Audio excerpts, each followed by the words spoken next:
بسم اللہ الرحمن الرحیم۔ سب سے پہلے تو معذرت کہ آپ کو چھٹی کے دن روزے میں آپ کو بلایا، لیکن میرا خیال ہے کہ بڑا اہم تھا کہ آپ سے کچھ باتیں شیئر کی جائیں۔ جیسے کہ آپ کو معلوم ہے کہ یہ ملک دو وائرسز کا شکار ہے۔ ایک وائرس جو کہ کرونا وائرس کے نام سے جانا جاتا ہے، بدقسمتی سے اس کا ابھی تک کوئی تریاق اینٹیڈوٹ دریافت نہیں ہوا۔ یہ وہ وائرس ہے جس نے پوری دنیا کو اپنی لپیٹ میں لے رکھا ہے۔ پاکستان کوئی ایکسیپشن نہیں ہے، یہاں پہ بھی یہ وائرس اپنی تباہی پھیلا رہا ہے۔ اس وائرس سے نپٹنے کے لیے حکومت پاکستان پرائم منسٹر عمران خان کی قیادت میں ایک بڑا کمپریہنسو، ایک جامع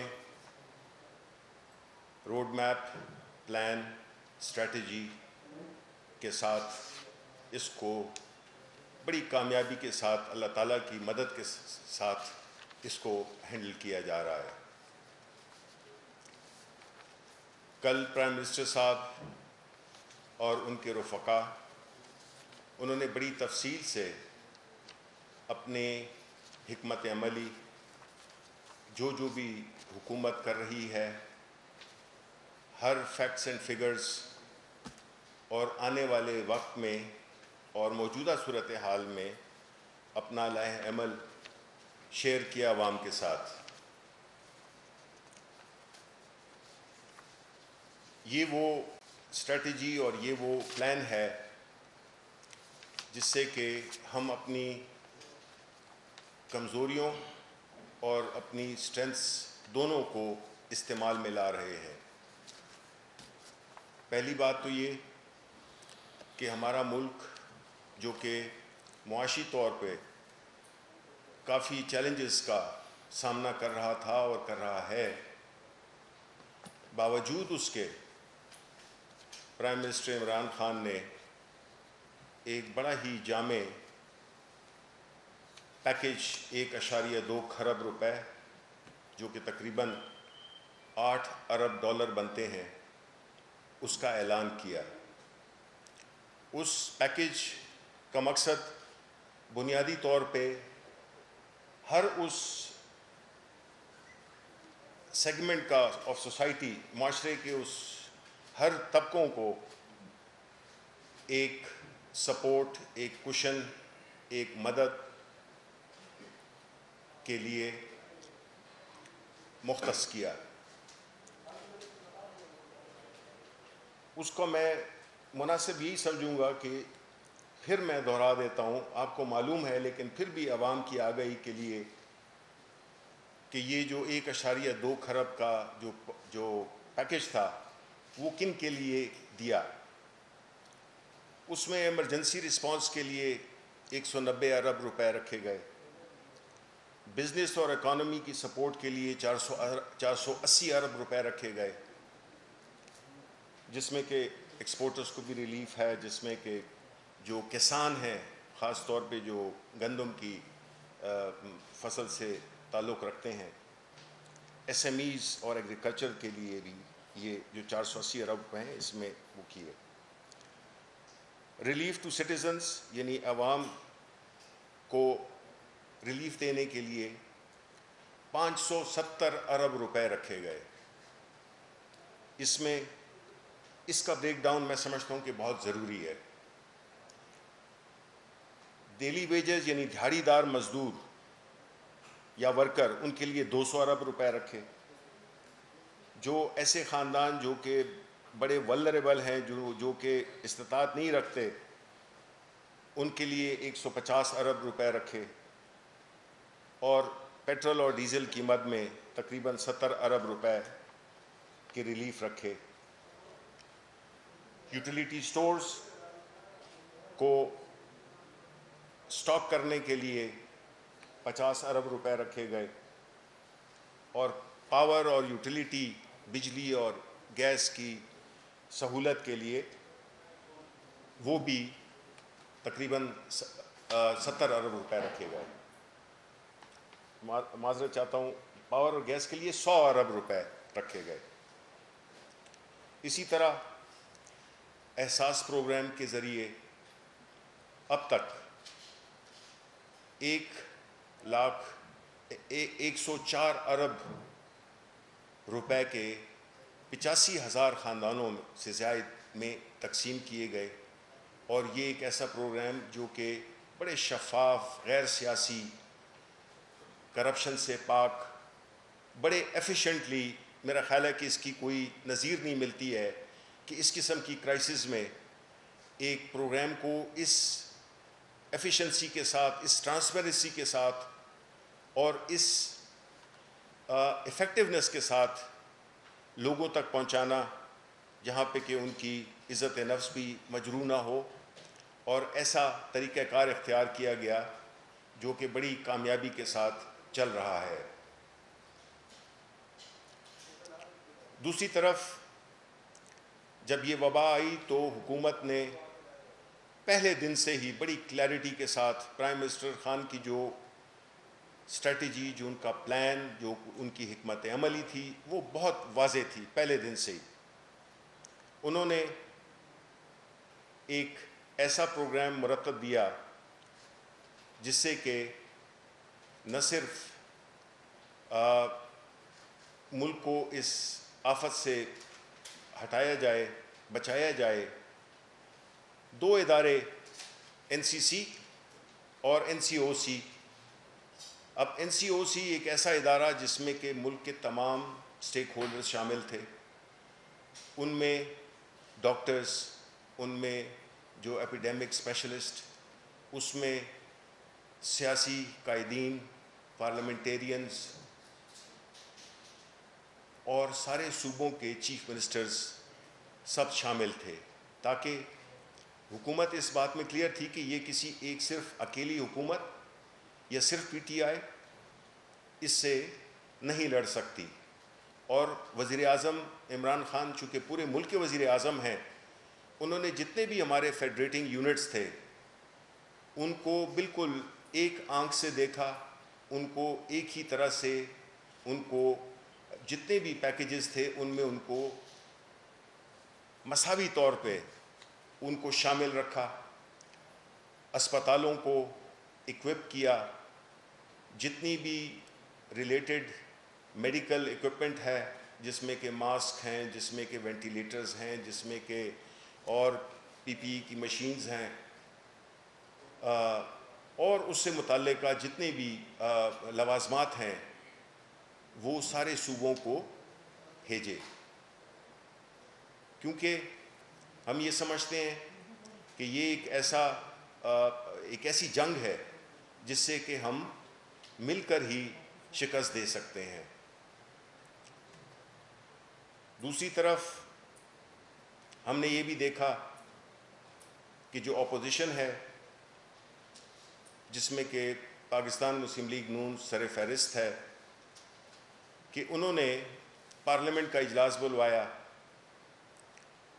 ہم بھی خوش تھے کہ جب پارلیمنٹ میں تقاریر ہوں گی اپوزیشن کی طرف سے، گو کہ NCOC میں ان کی نمائندگی بھی ہے، پاکستان مسلم لیگ نون کی کوئی کسی پروونس میں حکومت نہیں ہے، لیکن جو پیپلز پارٹی کی حکومت تھی بلوچستان میں، ان سب کو آن بورڈ لیا ہوا تھا۔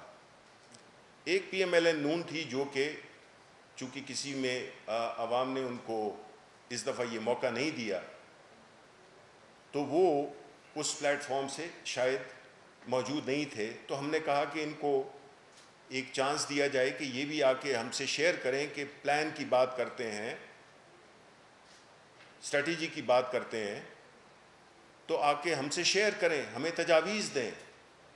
لیکن ہوا کیا؟ سب سے پہلے تو وہ لوگ جنہوں نے اجلاس بلایا تھا، یعنی کہ leader of the opposition Shahbaz Sharif, وہ غیر موجود تھے، غیر حاضر تھے، اور تقاریر وہی ہوئیں جو کہ پریس کانفرنسز کی جاتی ہیں، وہی ان کو دہرایا گیا پارلیمنٹ کی فلور پہ۔ یہ شہباز شریف کا اس اجلاس میں شرکت نہ کرنا اسی بات کی خمازی ہے کہ جو یہ ایلیٹ مائنڈ سیٹ ہے وہ برسر پیکار ہے۔ وہ نہیں سمجھتے تھے کہ ان کی صحت ان کو اجازت دیتی ہے کہ وہ پارلیمنٹ میں آ کر اپنے آپ کو کسی خطرے میں ڈالیں۔ باقی پاکستان مسلم لیگ نون یا باقی پارلیمنٹیرینز کی لائف اہم نہیں ہے۔ ان کی اپنی پارٹی کے کئی ایسے ایم این ایز اور سینیٹرز ہیں جو کہ میں جانتا ہوں کہ جو خود کافی سیریس بیمار ہیں، باوجود اس کے وہ آئے۔ یہ شو کرتا ہے اس پارٹی کا کلچر جو کہ اپنے لیے تو کچھ اور اپنی پارٹی اور عوام کے لیے کچھ۔ جب بیمار ہوتے ہیں تو فوراً لندن چلے جاتے ہیں۔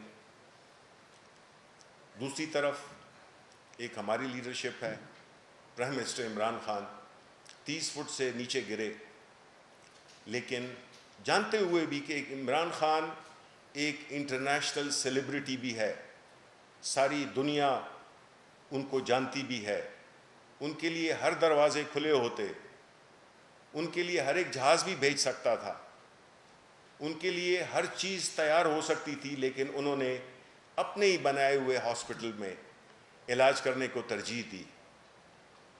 یہ ہوتا ہے ایک لیڈر کا عزم، یہ ہوتا ہے اس کی اپنے عوام کے ساتھ وابستگی، اور اسی قوم کو جس میں کہ وہ رہ رہا ہے اسی پہ ہی انہوں نے مرنا جینا اسی میں رکھا۔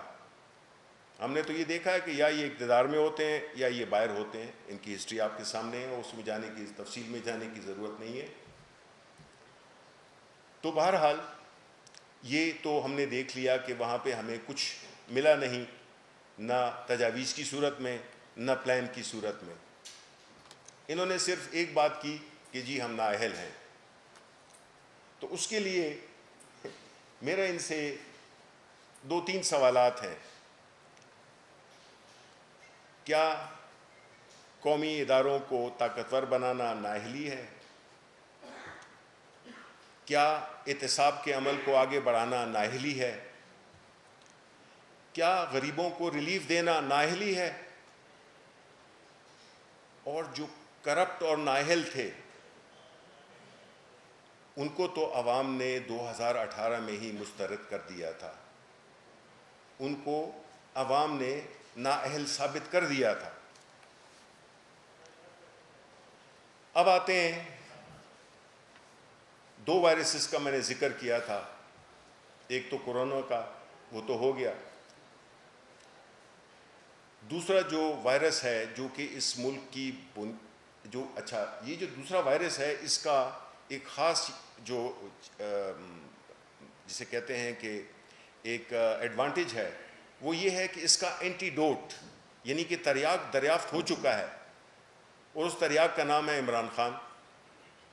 تو اس لیے ہمیں گھبرانے کی ضرورت نہیں ہے، کیونکہ یہ وہ مرض ہے، یہ وہ وائرس ہے جس کو عمران خان ہی ختم کرے گا۔ یہ وہ وائرس ہے جو کہ آپ کو، آپ کے ملک کو، عوام کے خون کو چوستا ہے، یہ آپ کے ملک کی بنیادیں کھوکھلی کرتا ہے اور آپ کے ملک کو قرضوں میں ڈبوتا ہے، اور ان قرضوں کی جو ریفلیکشن ہے، جو اس کا عکس ہے، وہ آپ کو ایون فیلڈ یا اس طرح کی اور کھرب ہا کی جائیدادیں ہیں جو کہ شہباز شریف اینڈ سنز پرائیویٹ لمیٹڈ اس کو ایک سب سے بڑا جو اس کا وہ ہے شیئر ہولڈر ہے اس وائرس کا، وہ یہ ہے۔ انہوں نے ایک بڑے منظم طریقے سے اس صوبے، اس ملک کے وسائل کو پامال کیا، اور انہوں نے اپنے لیے ایک دوسری دنیا بسائی جس کا کہ پاکستان کے عوام، ان کے غریبوں سے کوئی تعلق نہیں ہے۔ ان کی اگر یہ ملک خدا نہ خواستہ حاکم بدہم اگر یہ ملک اجڑتا ہے تو انہوں نے اپنے لیے دوسری دنیا آباد رکھی ہے جس میں کہ ان کے بھائی، ان کے بیٹے، ان کے بھتیجے اور یہ خود بھی ابھی واپس جانا چاہتے ہیں، لیکن ایسا ہونے والا نہیں ہے۔ میں اس دوسری وائرس کی تفصیلات اپنے کولیگ شہزاد اکبر، جس کا کہ یہ ذکر کر بھی چکے ہیں، وہ آپ کو اس کی تفصیلات دیں گے۔ شکریہ۔ جی السلام علیکم۔ میں کوشش کروں گا کہ میں زیادہ آپ کی سمع خراشی نہ کروں۔ میں کچھ دن پہلے بھی، یہ بڑے خوش ہوئے اس بات سن کر، کچھ دن پہلے بھی آپ سے تفصیلی میں نے ملاقات کی تھی، تو اس کے بعد ایک فرمائشی پروگرام شروع ہوا، تو اس فرمائشی پروگرام کو سامنے رکھتے ہوئے اسپیسیفک کچھ چیزیں میں عرض کر دیتا ہوں۔ جس دوسرے وائرس کا سینیٹر شبلی صاحب نے ذکر کیا، وہ وائرس کا تو آپ نام جانتے ہیں، وہ کرپشن کا وائرس ہے، جو ویسے تو اس ملک کو شاید شروع سے ہی لگا ہوا تھا، لیکن پچھلے 30 سالوں میں تو بہت شدت سے لگا ہوا تھا۔ اب جب میری جو لاسٹ پریس کانفرنس تھی، اس کے اندر جو میں نے اسپیسیفک چیزیں بیان کی، اور ایک نئی کمپنی جس کے اندر محترم شہباز شریف صاحب کے ڈائریکٹ کک بیکس اور کمیشنز کا ذکر تھا، اس کو سامنے لے کے ابھی تک میرے خیال 3 دن گزر چکے ہیں، کوئی اسپیسیفک جواب خود شہباز شریف صاحب کی طرف سے نہیں آیا، اور وہ اس وقت کوارنٹائن کا شکار ہیں۔ ایک تو پہلے ہی وہ سیلف آئسولیشن میں تھے، اب بہت ہی زیادہ سیلف آئسولیشن میں چلے گئے ہیں، اور اس بڑی ڈسٹریس کی صورت میں اپنے کچھ ہواری انہوں نے لانچ کیے تھے، جن میں سے بڑے افسوس کے ساتھ یہ بھی کہنا پڑتا ہے ایک سابق وزیر اعظم بھی ہیں جنہوں نے بڑی بھونڈی سی کچھ کوشش کی اٹینشن کو ڈائیورٹ کرنے کے لیے۔ میری نظر میں ایک 2 شاخی اسٹریٹجی، 2 پرونگ اسٹریٹجی تھی اپوزیشن کی۔ پہلی بڑی سمپل سی کہ اسمبلی کے اجلاس میں آپ فل اٹیک کر دیجئے کووڈ-19 کے اوپر حکومتی اقدام کو، بیس لیس تقاریر، بار بار کہ آپ کی اسٹریٹجی کیا ہے، اس چیز کو بھولتے ہوئے کہ این سی او سی اور این سی سی دونوں کے اندر ملک کی تمام ریپرزنٹیشن شامل، آئینی تقاضوں کے مطابق 18ویں ترمیم کے پیرامیٹرز کے مطابق جو صوبے کا اختیار، جو وفاق کا اختیار، اس کے مطابق ہر جگہ اپنے کردار میں حکومتیں کردار ادا کر رہی ہیں، اور جو اس وقت عالمی پوزیشن ہے اس وائرس کی، اس سے نمٹنے کے لیے جو پاکستان کی کسی ایک صوبے یا ایک وفاق کی بات نہیں ہے، سب کی جو ایفرٹس ہیں ان کو WHO بھی سراہا چکا ہے، لیکن اس کے باوجود یہ ٹوٹل ایک اٹینشن ڈائیورٹ اسٹریٹجی جو میرے خیال میں ناکام ہو چکی۔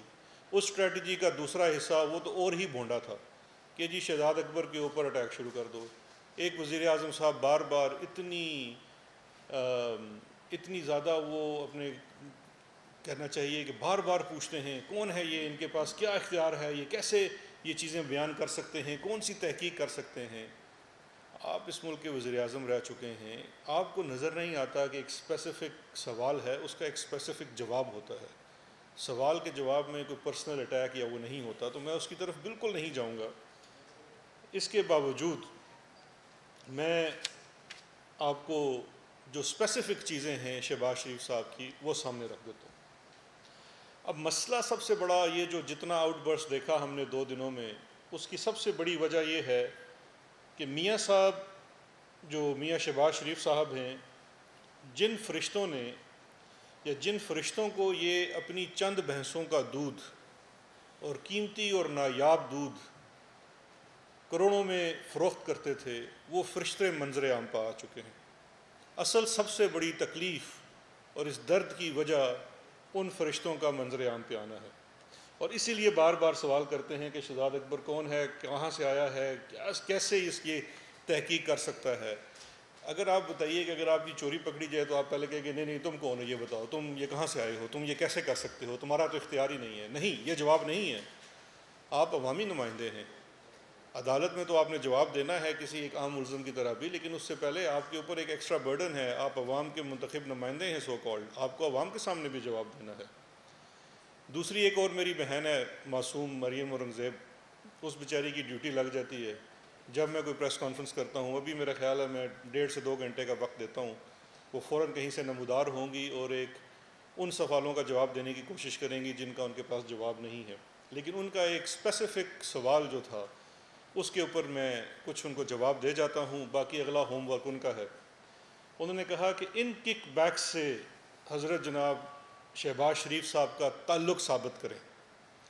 اچھا, یہ بڑی مماثلت ہے اس اسٹریٹجی کے اندر. آپ کو یاد ہے زرداری صاحب بھی آئے تھے ایک شو میں, بڑے لیڈنگ اینکر ہیں, ان کے شو میں آ کے انہوں نے کہا تھا کہ یہ سب کچھ ثابت بھی ہو جاتا ہے تو ثابت کرنا پڑے گا کہ فالودے والے کو میں بینک لے کے گیا, میں نے اس کا اکاؤنٹ کھلوایا اور فالودے والے کے ساتھ یہ کیا وہ کیا.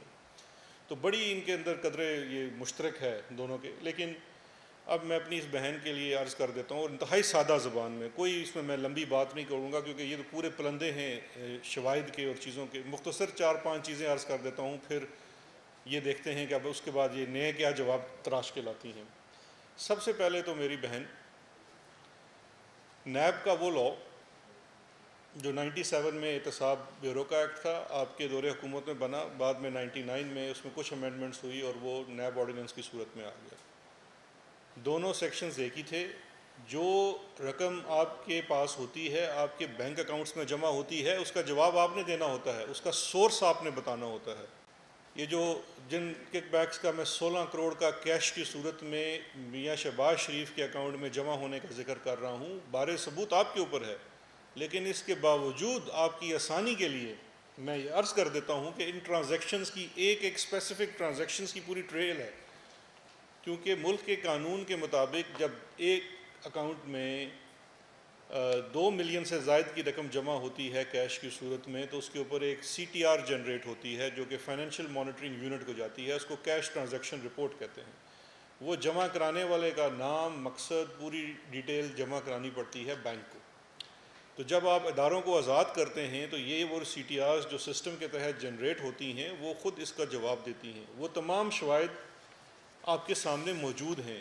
نیب کا ریفرنس اس وقت اختتامی مراحل پہ ہے, وہ بھی خبریں آ چکی ہیں کہ وہ فائل ہونے والا ہے. تو ان کے لیے اس وقت جو ہے بڑا سخت قسم کی پریشانی لاحق ہے. عید بھی آ رہی ہے, ادھر سے نیب کا ریفرنس بھی تیار ہے. اب جو شہباز شریف صاحب سے جواب چاہیے وہ ایک جواب تو یہ چاہیے. یہ 3 ٹرانزیکشنز کا میں ذکر کرتا ہوں جو مسرور انور نامی ایک شخص نے 49 لاکھ کی ٹرانزیکشن دسمبر 2012 میں کی.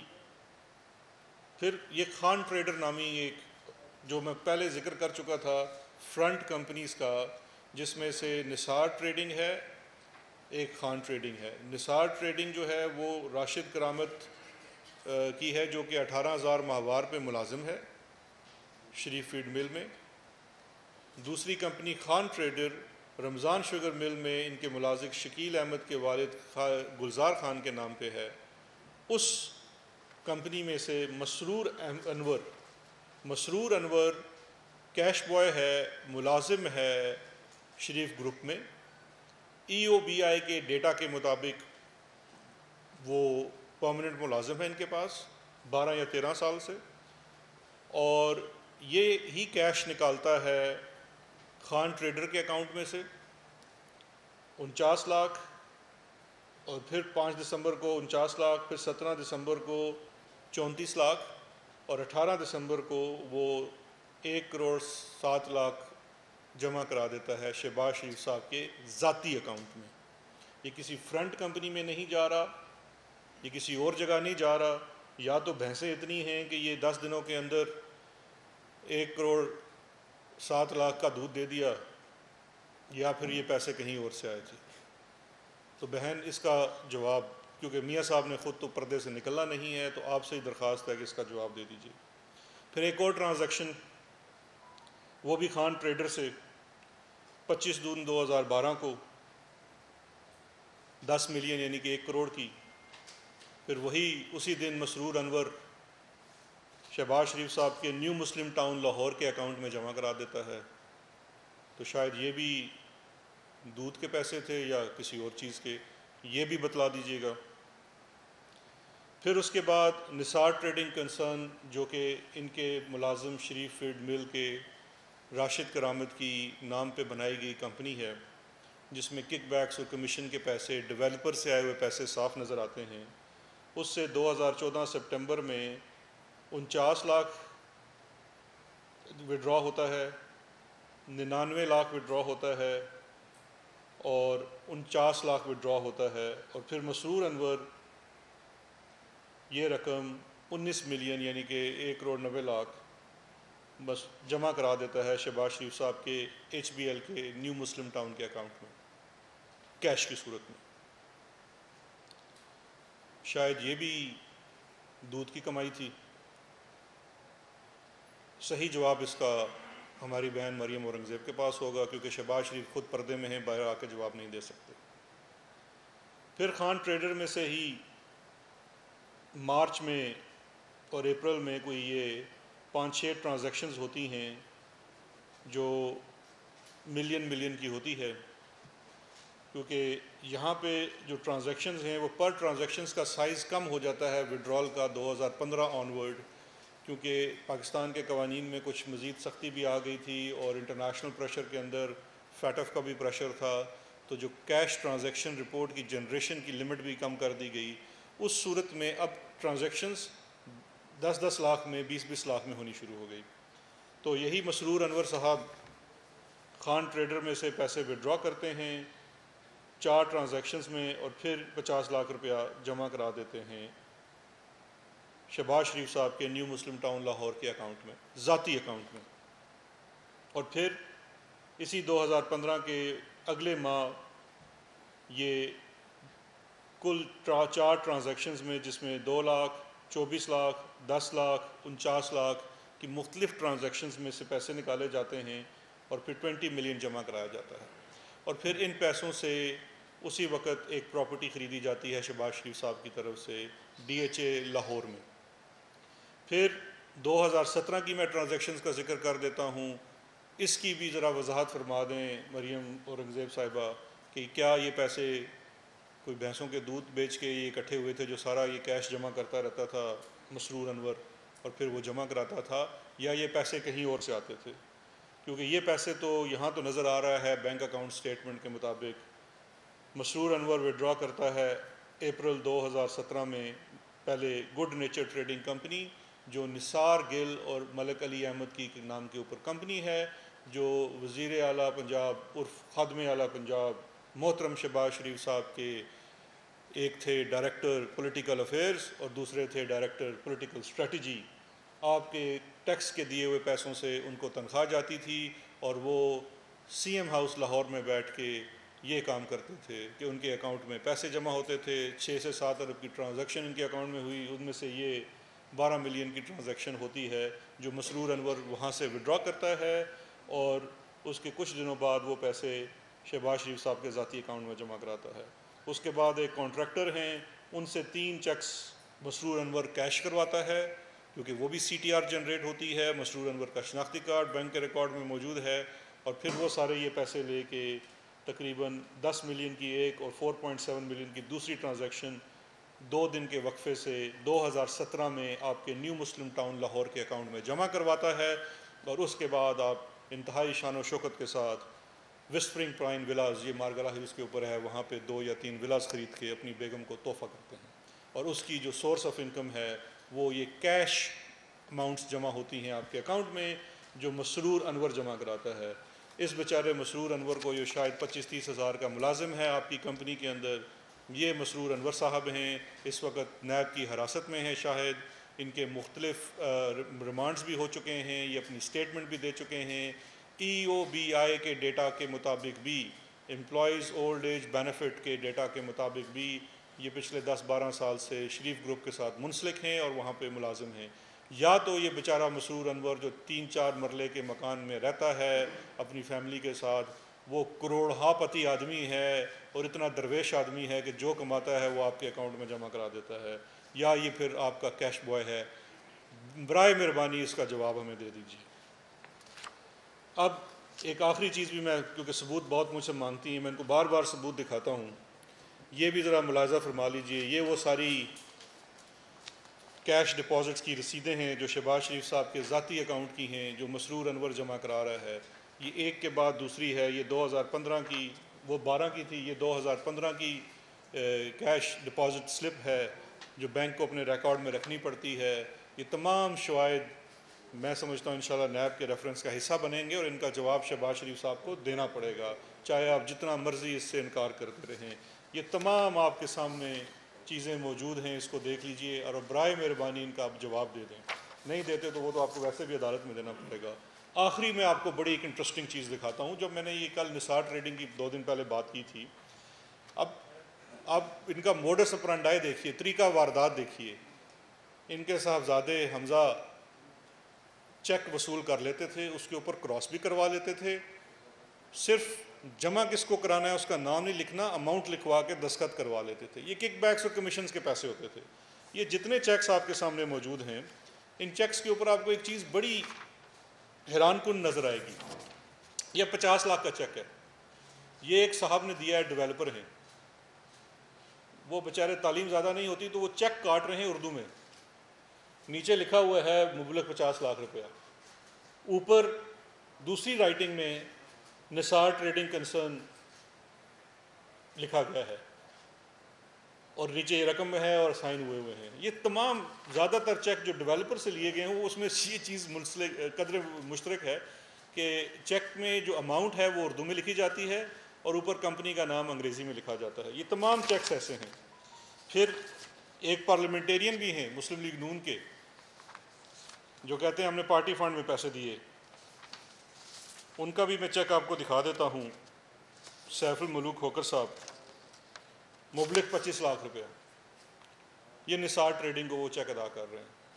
یہ ان کے نام کا اکاؤنٹ ہے، یہ لکھا ہوا ہے مبلغ 25 لاکھ روپیہ، اس کی لکھائی اور اوپر نثار ٹریڈنگ. ہر چیک کے اوپر نثار ٹریڈنگ کی لکھائی سیم ہے. اور پھر نثار ٹریڈنگ صرف یاد دہانی کے لیے بیچارہ غریب راشد کرامت 18,000 روپے ماہوار کا، شریف فیڈ مل کا ملازم، ای یو بی اے کا ڈیٹا بھی اس کو کنفرم کرتا ہے. شریف فیملی بھی آج تک اس کو ڈینائی نہیں کرتی ہے. یا تو سیف الملوک کھوکر صاحب اور یہ باقی جتنے اشخاص ہیں یہ اتنے اچھے انسان ہیں کہ یہ راشد کرامت کو اتنے پیسے دے رہے ہیں اور وہ بھی دل کا اتنا اچھا، وہ کہتے ہیں نہیں میں نے نہیں لینے، اور وہ شریف فیملی کو جمع کرا دیتے. تو میرا آپ سے مختصر سوال یہ ہے کہ نیب کا ریفرنس تو فائل ہونے ہی والا ہے، وہاں یہ آپ کو جواب دینے پڑیں گے. اور ہماری بھی پوری کوشش اور خواہش جس طرح آپ لوگوں کی ہے کہ یہ ریفرنس جلد از جلد کمپلیٹ ہو، اس کا ٹرائل ہو. ہماری یہ خواہش ہے اور یہ ہماری ڈیمانڈ بھی ہے، عدالت سے بھی ہے اور نیب سے بھی ہے کہ اس کا ڈے ٹو ڈے ٹرائل کریں. اس سے زیادہ آپ کتنے ثبوت آنے ہیں؟ یہ قوم، میں تنگ آ گیا ہوں. لوگ مجھ سے سوال کرتے ہیں جی کہ اس میں کنوکشن کب ہوگی. تو یہ جنہوں نے کنوکشن کروانی ہے، نیب نے، پروسیکیوشن نے اور عدالت نے، ہم ان سے ڈے ٹو ڈے ہیئرنگ کا مطالبہ کرتے ہیں. اور نیب سے یہ بھی کہتے ہیں کہ ان کا نام ای سی ایل پر ڈلوائیں. اور شہباز شریف سے بھی کہتے ہیں کہ اگر آپ کا دامن صاف ہے تو بالکل آپ لنڈن جانے کی ضرورت نہیں ہے، لنڈن میں بہت خطرہ ہے. اگر آپ ڈیٹا دیکھیں گے تو لنڈن میں کووڈ بہت زیادہ پھیلا ہوا ہے. تو اس لیے برائے مہربانی، آپ بھی ہمیں بڑے عزیز ہیں، آپ لنڈن نہ جائیے گا، ادھر ہی رہیے گا. انشاءاللہ عید کے بعد ہم پورا یہ ڈیمانڈ کرتے ہیں، عوامی ڈیمانڈ ہے کہ آپ کا ڈے ٹو ڈے ٹرائل ہو. آپ کو یہ نثار ٹریڈنگ، جی این سی، نثار گل، راشد کرامت، مسرور انور، ملک مقصود جو بیچارہ چپڑاسی ہے شریف گروپ میں، 1.5 ارب روپیہ آپ نے اس کے اکاؤنٹ میں سے گزار دیا. ان سب کا آپ کو جواب دینا پڑے گا. اور آپ لیڈر آف اپوزیشن ہیں، آپ کے اوپر ذمہ داری ہے کہ آپ عوام کو بھی جواب دیں. یہ کوئی جواب نہیں ہے لیڈر آف اپوزیشن کے لیے یہ کہنا کہ جی آپ وہ ہے تو آپ جا کے عدالت میں ثابت کریں. نہیں، یہ کوئی ثبوت جو ہیں یہ کوئی میں نے اپنی ذاتی حیثیت میں نہیں گڑھے ہیں. یہ ثبوت آپ کے خلاف ریفرنس میں یہ اس میں موجود ہیں، اس کا حصہ ہیں. یہ آپ کے صاحبزادے کے خلاف، آپ کے بیل پٹیشنز میں، آپ کے صاحبزادے کی بیل پٹیشنز میں عدالتوں میں پیش ہو چکے ہیں، ریمانڈز میں عدالتوں میں پیش ہیں. اکاؤنٹیبلٹی کورٹ کے ریکارڈ کا حصہ ہیں، ہائی کورٹ کے ریکارڈ کا حصہ ہیں. آپ کو ان کو جواب دینا ہے. آپ یہ نہیں کہہ سکتے، آپ کو بتانا پڑے گا کہ مسرور انور کون ہے. کون ہے مسرور انور جو کروڑوں روپے آپ کے اکاؤنٹ میں جمع کراتا ہے؟ شعیب قمر کون ہے؟ آپ کا اس سے تعلق کیا ہے؟ کیا وہ آپ کے اور آپ کے صاحبزادوں کے کیش بوائے نہیں ہیں؟ فضل داد عباسی کون ہے؟ کتنا پرانا وہ آپ کا ملازم ہے اور آپ کی کن فرنٹ کمپنیوں سے، آپ کی اپنی کمپنیوں سے اور آپ کے اپنے اکاؤنٹس میں پیسے جمع کروا رہا ہے؟ اب سمپل آپ سے جواب یہ چاہیے کہ ان لوگوں کے بارے میں اگر کوئی ایکسپلینیشن ہے، ورنہ وہی گردانتے رہیے کہ شہزاد اکبر کون ہے، کہاں سے آیا ہے، اس کا کیا اختیار ہے کہ یہ شواہد اکٹھے کرتے پھرے. تو شواہد تو وہی لوگ اکٹھے کر رہے ہیں، ان کا کریڈٹ ہے، ان تک رہنے دیجئے، مجھے اتنا کریڈٹ نہ دیں. بس اب آپ ان کا جواب دے دیجئے. اب اس کے بعد مجھے پورا یقین ہے کہ میری بیچاری بہن کو اس روزے کے دن میں بھی جواب دینا پڑے گا. تو تھینک یو ویری مچ. ابھی تک کہا تو بہت ہے لیکن ہمیں ابھی تک ایک وینٹیلیٹر تک نہیں دیا گیا. ایک تو یہ کچھ بتا دیں شہزاد اکبر صاحب.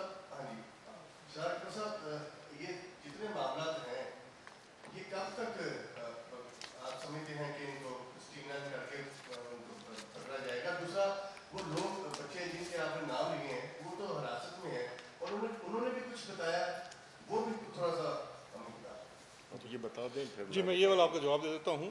دیکھیے دو چیزیں ہیں. کب تک ہوگا؟ ایک پورا مرحلہ ہوتا ہے.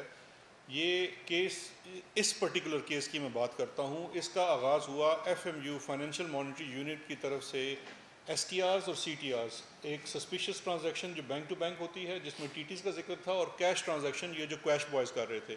کیونکہ جب اس کا پورا انالیسس کرتے ہیں تو اس خاندان کے اندر 3-4 لوگ ہیں، یہی شعیب قمر، مسرور انور، یہی ساری کروڑوں روپے کی ٹرانزیکشنز کر رہے ہیں. جب ان کا پروفائل جا کے دیکھتا ہے ایف ایم یو تو وہ پتہ چلتا ہے کہ وہ 18-20-25 ہزار کے ملازم ہیں، اور ایس ٹی آرز جو ہیں وہ گمنام ناموں سے باہر سے کیش آ رہی ہے. اب وہاں سے اس تحقیق کا آغاز ہوا. ایک مراحل ہوتے ہیں نیب کے کیسز کے اندر. پہلے کمپلینٹ ویریفیکیشن ہوتی ہے، اس کے بعد انکوائری کی سٹیج ہے، پھر انویسٹیگیشن کی سٹیج ہے. اس کیس میں تقریباً 1.5 سال سے یہ انویسٹیگیشن ہو رہی ہے، اور اس 1.5 سال میں جو تینوں مراحل ہیں وہ کمپلیٹ ہو چکے ہیں. اور اس 1.5 سال میں شہباز شریف خاندان نے حد الوسع کوشش کی ہے کہ یہ انویسٹیگیشن آگے نہ چل سکے. میں اب اس کی مثال دیتا ہوں. صرف اس کیس میں 2 دفعہ شہباز شریف پیش ہوئے ہیں. ایک وہ بیچارہ، میں اس کو بیچارہ کہوں گا، حمزہ، پچھلی دفعہ بھی چھوڑ گئے تھے اس کو یہاں پہ، وہ ہمیشہ ڈپازٹ کرا جاتے ہیں. اس کے علاوہ سلمان شہباز آج تک تفتیش میں شامل نہیں ہوا. اتنا بھی نہیں ہے کہ اس کو بارہا چٹھیاں بھی لکھی گئی ہیں، لنڈن میں لکھی گئی ہیں، اسپیسیفک سوال کیے گئے ہیں، کوئی اس کا جواب نہیں ہے، وہ پروکلیمڈ افینڈر ہے. اس کے علاوہ چونکہ اس میں خواتین کا بہت احترام ہے، گھر کی خواتین ہیں، لیکن ان کے نام پہ اکاؤنٹس تھے، اس لیے ان سے بھی سوال کیا گیا ہے. ان کو جب بلایا گیا تو بڑا ایک مسلم لیگ نون کی طرف سے آیا، اور اس کے اوپر نیب نے ان کو ایک ایکسٹرا آرڈنری ریلیف دی کہ سوال نامے بھیج دیے اور کہا کہ چلیں آپ کو ہم تفتیش کے لیے بھی نہیں بلاتے. میں سمجھتا ہوں تفریق نہیں ہونی چاہیے، سب کے لیے برابر ہونا چاہیے، لیکن چلیں خواتین کا معاملہ ہے. اس کا بھی کوئی جواب نہیں آیا. اس کے باوجود اب نیب نے آن اٹس اون اپنے سارے ایویڈنس، کیونکہ یہ ڈاکومنٹری جتنے بھی بینکنگ ٹرانزیکشن کے کیسز ہوتے ہیں، ایسٹس کے کیسز، وہ ڈاکومنٹری ایویڈنس کے، وہ تمام چیزیں مکمل ہیں. اب اس کا ریفرنس جو ہے وہ اس کی ایگزیکٹو بورڈ میٹنگ ہوتی ہے، اس میں سائن ہونا ہے. جب ریفرنس کمپلیٹ ہو جاتا ہے یہ فائل ہو جائے گا. اس کے بعد بھی میں یہ سمجھتا ہوں کہ یہ بڑی کوشش کریں گے شہباز شریف وغیرہ اور ان کے وکلاء بھی کہ اس کو ڈیلے کیا جائے ون پریٹیکسٹ اور ادر. لیکن جیسے میں نے پہلے کہا کہ ہم یہ چاہتے ہیں کہ اس کا ڈے ٹو ڈے ٹرائل ہو. دوسری جو آپ نے کہا کہ یہ جو لوگ گرفتار ہیں، اسی کیس کے اندر 4 لوگ یا 3 لوگ، میں ایگزیکٹ اب یاد مجھے نہیں ہے، لیکن 3 یا 4 لوگ اس میں پلی بارگین کر چکے ہیں اس کیس کے اندر. ایک اس کا کریکٹر آپ کو یاد ہوگا، مشتاق چینی والا، جس کے نام سے ٹیٹیاں آئی ہوئی تھی، اور وہ اپنا اقبالیہ بیان دے چکا ہے، عدالت میں جمع ہے، جس کے مطابق اس کی پلی بارگین ہوئی ہے، اور وہ اپروور بن گیا ہے فیملی کے خلاف، جس نے صاف بتایا ہے کہ میرے اکاؤنٹ کو استعمال کر کے اس میں کروڑہا روپے جعلی ٹرانزیکشنز دکھا کے ڈلوائے گئے، اور پھر مجھ سے جعلی قرض نامے بنا کے کہ جی میں ان کو قرض دے رہا ہوں، ورنہ میری کیا حیثیت ہے میں اتنے بڑے خاندان کو قرض دوں. تو وہ اپروور دونوں باپ بیٹا بن چکے ہیں، وہ ہیں. اس کے علاوہ وہ لوگ جو لنڈن سے منی چینجرز ٹرانزیکشن کرتے تھے، وہ بھی اس کے اندر اپروور شاید بن چکے ہیں، لیکن ان کا بیان اس وقت ریکارڈ پہ موجود ہے.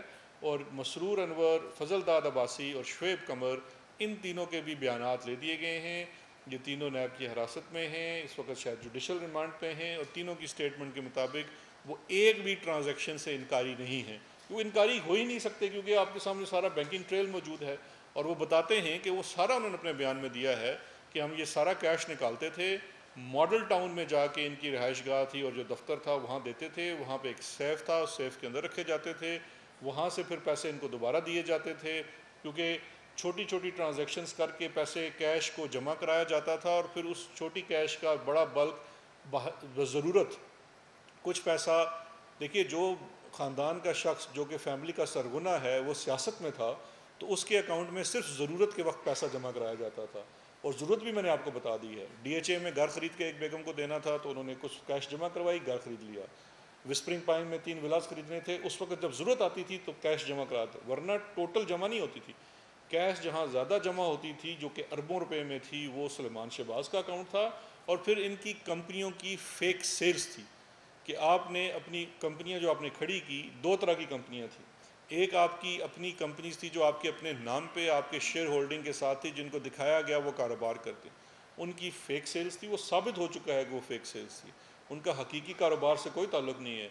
دوسری وہ فرنٹ کمپنیاں تھیں جہاں سے آپ اپنا جو کرپشن کا پیسہ تھا اس میں وصول کرتے تھے، جس کی ایک مثال آپ کے سامنے نثار ٹریڈنگ کی ہے۔ تو یہ سارا موڈس اپرینڈائی اس وقت پکڑا جا چکا ہے، جو لوگ پکڑے گئے ہیں، جو کیش بوائز تھے جن کو استعمال کیا گیا اس گھنونے کام کے لیے، وہ اپنا اقبال جرم بھی کر چکے ہیں، اور انہی کی معاونت سے یہ تمام چیزیں انرتھ ہوئی ہیں۔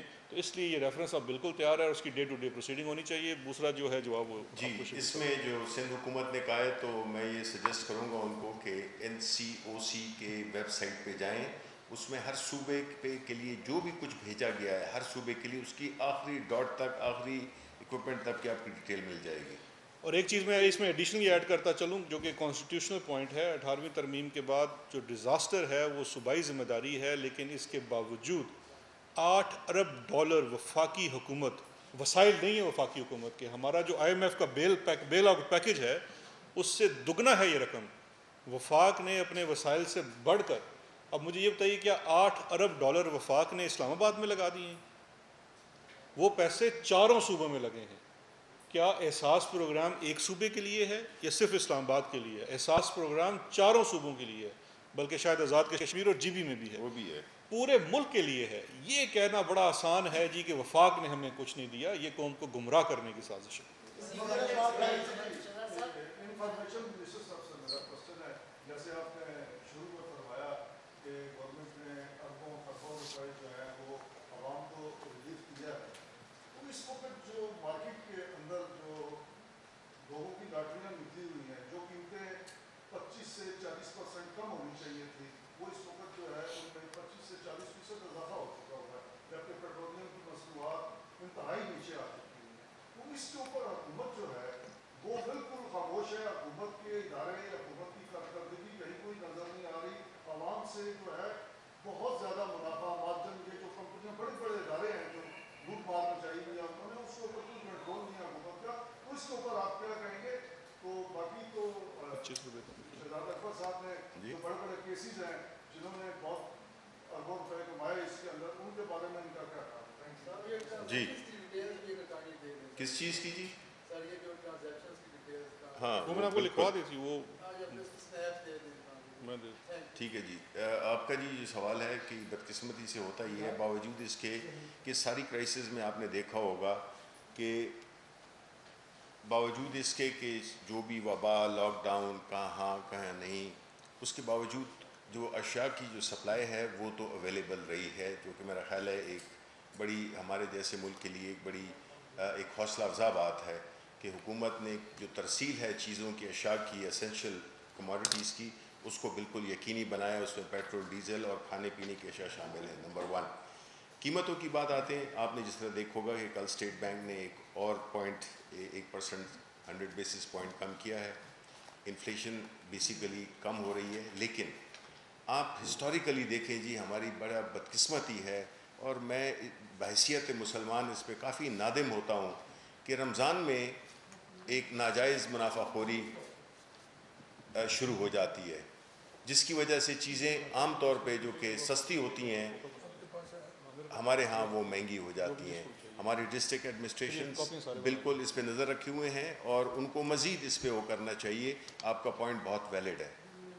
جی منسٹر انفارمیشن سے سوال ہے کہ کرونا وائرس جب سے وہ ہوا ہے، آپ نے لاک ڈاؤن تو کھول لیا ہے،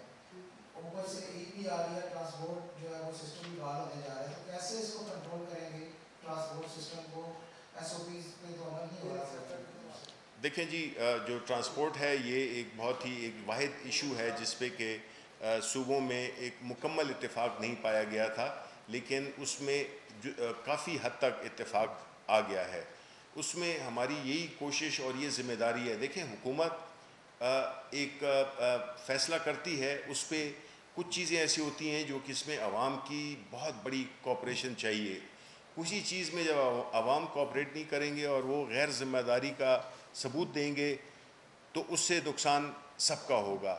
ہماری نیت، پرائم منسٹر صاحب کی نیت یہی تھی کہ لوگوں کو کاروبار کے موقع ملیں، لوگوں کو ایک معیشت اور جو لوگوں کے میں جو بھوک سے وہ کرنے کے لیے وہ لوگ جو کہ جن کا کہ کاروبار بڑا ڈیلی بیسڈ ہوتا ہے، تو اس کے لیے مزدور کنسٹرکشن کے لیے جاتے ہیں، ایک جگہ سے دوسری جگہ جاتے ہیں، تو ان کے لیے تو سب سے ضروری ہے بیکاز ان کے پاس تو گاڑیاں وغیرہ نہیں ہیں. تو اس لیے ٹرانسپورٹ کو جو ہے تو وہ کیا گیا ہے اور ان کنڈیشنز کے ساتھ کہ وہ بڑی سختی کے ساتھ ان ایس او پیز کا جو ہے تو اس پہ عمل پیرا ہوں گے جو کہ دی گئے ہیں. جی بالکل آپ درست کہہ رہے ہیں، لیکن یہی بات آ جاتی ہے کہ پھر دیکھیں ایک ذمہ داری کا اگر آپ نے مظاہرہ نہیں کریں گے تو پھر مجبوراً ان علاقوں میں کہ جو ڈسپلن نہیں دکھا رہے تو ان کو پھر لاک ڈاؤن کر دیا جائے گا. میں صرف اس میں ایک پوائنٹ ایڈ کر دوں جو جس سے آپ کو وزیر اعظم صاحب کی جو یہ ایک بڑی خواہش ہے کہ جو نچلا طبقہ ہے، دیکھیے اس کے لیے بڑا ضروری ہے. جو آپ کا ڈیٹا سٹیٹسٹکس بتاتے ہیں، اگر آپ پاکستان میں جو لوگ دیہڑی دار کام کرتے ہیں یا چھوٹا طبقہ ہے جس کی کم تنخواہ ہے، 15-20 ہزار روپے سے لے کے 30-35 ہزار روپے تک کی آمدن والا جو طبقہ ہے، وہ آپ کے ڈیٹا کے مطابق اگر آپ اس کے کیونکہ گھر میں ایک کمانے والا ہے تو اس کے 5 یا 6 کھانے والے ہیں، وہ 16 کروڑ کی آبادی بنتی ہے.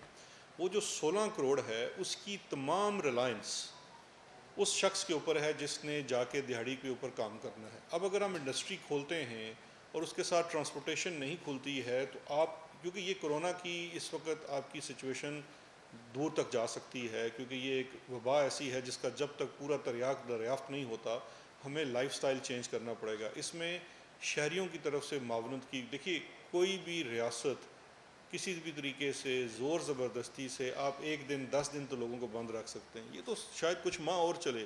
تو اس وقت آپ نے اپنی زندگی کا پہیہ کیسے چلانا ہے، آپ نے اس کو سمارٹ لاک ڈاؤن کرنا ہے. سمارٹ لاک ڈاؤن یہ ہے کہ آپ نے اس کے اوپر ایس او پیز کو بھی فالو کرنا ہے اور اپنے لیے فالو کرنا ہے، کیونکہ میں سمجھتا ہوں جو شخص بازار میں جاتا ہے اور وہ فالو نہیں کر رہا تو گھر واپس اگر جرسیم لے کے جاتا ہے تو وہ اپنی خاندان کو بھی خطرے میں ڈالتا ہے. اس چیز کے لیے سب سے زیادہ کردار آپ لوگوں نے بھی ادا کرنا ہے، حکومت بھی کرے گی، کیمپینز بننی چاہیے، اویئرنیس کیمپین بننی چاہیے میڈیا، سوشل میڈیا کے اوپر. ہم سب دیکھتے ہیں میڈیا، جب اس کو دیکھیں گے تو اویئرنیس آئے گی تو انشاءاللہ مل کے اس سے ہم بہتر طور پہ جی اور ایک منٹ رمزیب صاحب. سوال یہ ہے کہ جو چینی انکوائری کمیشن ہے اس کے جو 3 ہفتے وہ بھی پورے ہو رہے ہیں، تو آیا کیا وہ رپورٹ یہ بھی بن گئی ہے یا اس میں ٹائم ایکسٹینشن لیا جا رہا ہے؟ دوسری بات یہ کہ وزیر اعظم صاحب نے جو بات کی ہے کہ ٹرانسپورٹ کی اور شاپنگ مالس کی، تو اسلام آباد تو ڈائریکٹ وفاقی حکومت کے اندر آتا ہے، کیا اس حوالے سے یعنی اسلام آباد کے حوالے سے کوئی فیصلہ لیا جا چکا ہے؟